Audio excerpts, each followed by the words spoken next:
Protests have marked 10 years since the first prisoners were sent to America's most controversial prison, Guantanamo Bay, Cuba.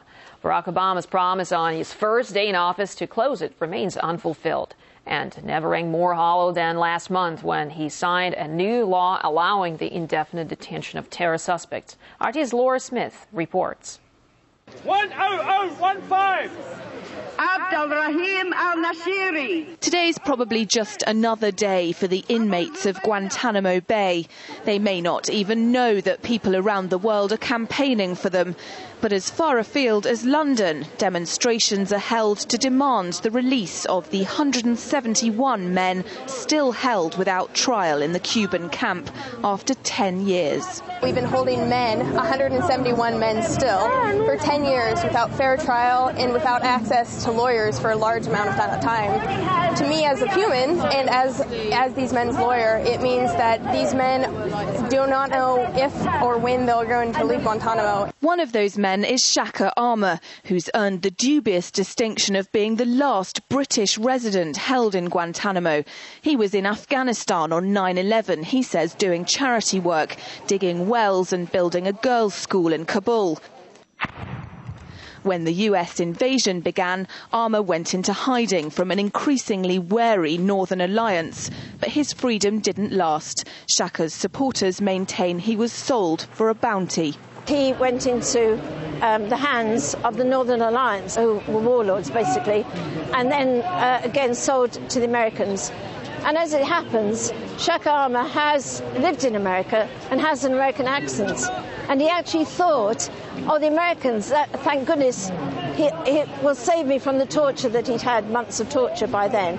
But no, he was transported to Guantanamo. And there he has remained, despite President Obama's original election pledge to close Guantanamo altogether, despite being cleared for release, and despite being a legal permanent resident in the UK with a family here in London, which includes one son he's never even seen.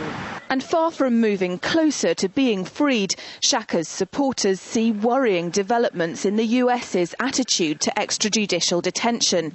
Obama recently signed the National Defense Authorization Act, which places domestic terror investigations into the hands of the military and extends a ban on transferring prisoners out of Guantanamo. The proper way to deal with terrorism is under the normal criminal law, and not to have this sort of legal black hole which Guantanamo and the military commissions have represented. And I'm very sorry indeed that President Obama, for reasons of lack of political will, or he would say complete inability to deliver, has not lived up to that promise. And indeed, he is now proposing to book American citizens into trials in military commissions, which are very far from being fair trials with due process. The British government has requested the release of Armour, but there's been no movement on the case since 2007.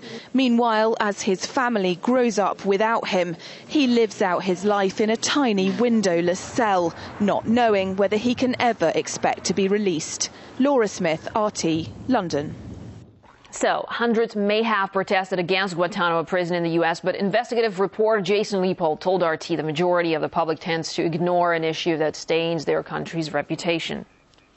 It's very sad that the public more or less has tuned Guantanamo out, has tuned out widespread human rights abuses that continue to take place in Guantanamo. It is an issue, an abuse that we condemn other governments for.